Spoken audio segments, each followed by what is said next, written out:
Want the full control of your sub-accounts? We made it easy for you. Now you can set orders authorization rules and have peace of mind by following these steps. Step 1. Log into your Logicom eCommerce account. Step 2. Navigate to the icon on top of Logicom's eCommerce homepage and click My Account. Step 3. Select Manage Sub-Accounts on the left menu. Step 4. Choose an existing sub-account to edit or click on New Sub-Account to create a new one. Step 5.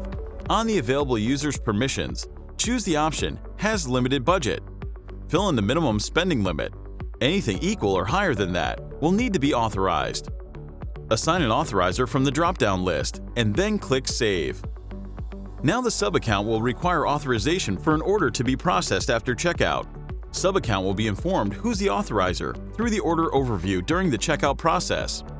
Following checkout, the authorizer will receive an email to approve or decline the order.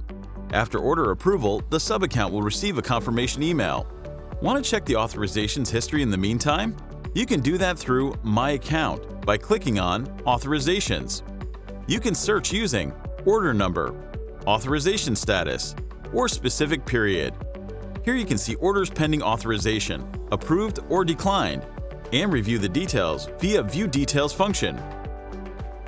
Join the Logicom's e-commerce platform today and place your orders anywhere, anytime.